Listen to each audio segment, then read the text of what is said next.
হিন্দু হয়েও আজ আমি ইফতার করছি আর এই ইফতারের রেসিপিটা তোমাদের সাথে শেয়ার করব। দেশ বিদেশ থেকে প্রত্যেক দিন কত মানুষ আমাদের ভিডিও দেখে আর কত মানুষ আমাদেরকে চেনে। আজ 5 বছর থেকে ভিডিও বানাচ্ছি, অনেকেই আমাকে চেনে, তবে প্রত্যেক দিন নিত্য নতুন যারা আসে তারা কিন্তু আমাকে চেনে না আর জানেও না। তাদের মনেও থাকে নানান প্রশ্ন, দিদি তুমি মুসলিম না হিন্দু। আজ আমি করতে চলেছি ইফতার রেসিপি, আর এটা ছিল একদম একটা রিকোয়েস্টেড ভিডিও। প্রত্যেক বছর আমি চেষ্টা করি একটা থেকে দুটো ইফতার রেসিপি দেওয়ার। এটা হচ্ছে মুসলিমদের একটা পবিত্র মাস, যেই সময় রোজা রাখা হয়। আমি হিন্দু হয়ে এইটুকুই জানি, এর থেকে বেশি কিছু আমার জানা নেই। প্রত্যেক বছর এই মাসে যখন আমি একটা ইফতার রেসিপি শেয়ার করি সেখানে থাকে নানান নেগেটিভ কমেন্টস, কেননা আমি ইফতার রেসিপি শেয়ার করছি।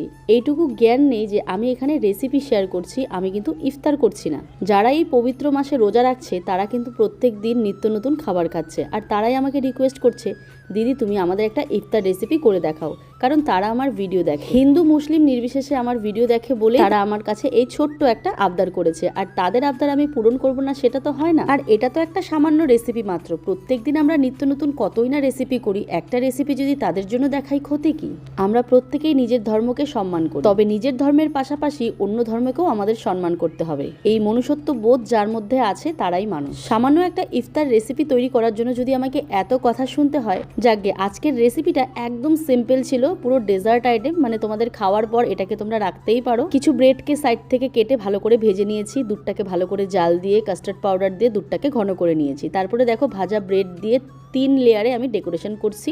প্রথম লেয়ার দেওয়ার পর উপরে একটুখানি দুধ দিয়ে আবারও লেয়ার দিয়েছি, তারপর উপর থেকে কাজু কিশমিশ ছড়িয়ে দিয়ে এটাকে তোমরা ফ্রিজে রাখতে পারবে। আমার ফ্রিজটা বাড়িতে আছে, ফ্ল্যাটে ফ্রিজটা নেই বলে আমি আর ফ্রিজে রাখতে পারলাম না। তোমরা কিন্তু অবশ্যই ফ্রিজে রেখে তবেই এটাকে খাবে। আর এটা খেতে এতটা যে সুন্দর, মানে এতটা সফট, মানে মিষ্টির দোকানদারও হার মেনে যাবে যে এটা কি, এত টেস্টি হয়েছিল খেতে। আমি ওটা ফার্স্ট টাইম ট্রাই করছি আর ভাবলাম চলো তোমাদের সাথে এই ইফতার রেসিপিটা শেয়ার করি। তোমরা তোমাদের ইফতারে কিন্তু এই রেসিপিটাকে অবশ্যই রাখতে পারো। যাকে আজকে যে ড্রেসটা আমি পরেছি এটার লিঙ্ক আমি কমেন্টে পিন করে দিচ্ছি, আর যদি না পাও অবশ্যই কমেন্ট করো, লিঙ্ক পাঠিয়ে দেবো।